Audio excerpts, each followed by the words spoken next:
¿Alguna vez te preguntaste si alguien con una enfermedad puede ser feliz? Bueno, yo me lo pregunté a los 11 años cuando me diagnosticaron diabetes.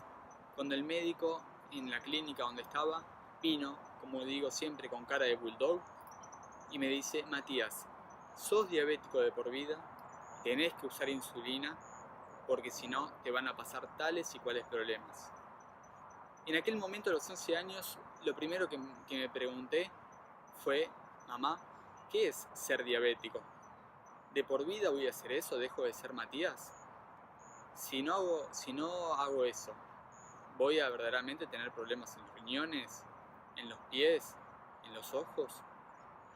Bueno, todas esas preguntas me hice cuando el médico me adjudicó de que si no hacía tal cosa o no creía tal cosa, me iba a pasar, a ciencia cierta, por supuesto, es lo que se conoce y lo que se estudia. Pero mi búsqueda fue un poquito más allá.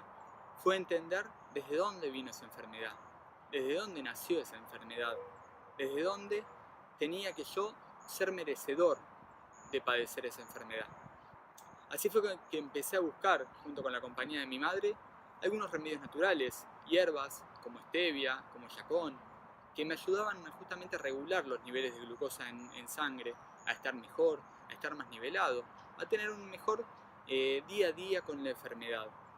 Empecé a entender que la enfermedad no era yo, empecé a entender que la enfermedad estaba haciendo algo que estaba yendo paralelo a mí, pero la enfermedad no era yo. Esa fue la pregunta que me hice: Matías, ¿por qué tenés que ser diabético de por vida? ¿Dejás de ser Matías? Y ahí es cuando más grande empecé a discernir ese mensaje de soy o tengo. Entonces ahí fue donde encontré un gran camino y una gran llave para poder compartirlo a los demás. El ser y el tener. ¿Sos o tenés? ¿Sos abogado o de repente estás actuando como abogado?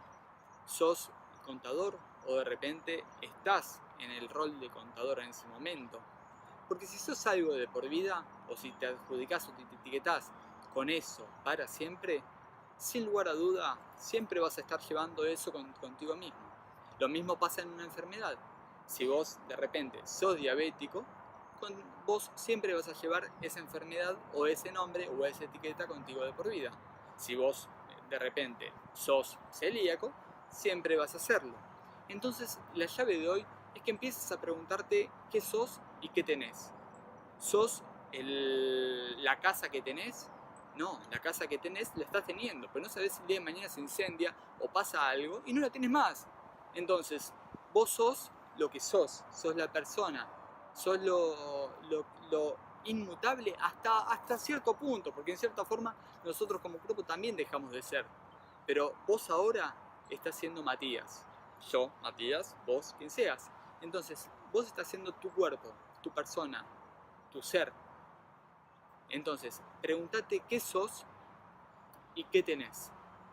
Ese tener está asociado a lo que haces, por supuesto. No es malo tener, no es malo hacer. Pero sí partí también desde un conocimiento de lo que verdaderamente sos. Cuando encontré lo que verdaderamente soy, la diabetes empezó a modificarse.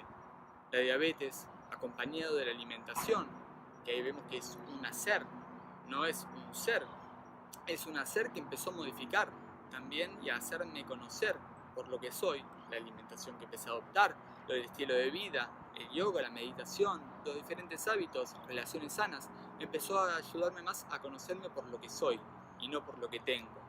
Y ahí empecé a redescubrir la diabetes, empecé a ver la diabetes de otro panorama, cambió el observador de esa enfermedad y la diabetes empezó a ser mi gran maestro. Te invito a seguirnos en Conciencia en Acción, te invito a poder seguir todos los posts que estamos haciendo, los videos, y por qué no, a darle me gusta y dar tu comentario. Si tenés alguna enfermedad, reconocerla como algo que tenés, reconocela, querela, aceptala y transmutala. Nos vemos pronto.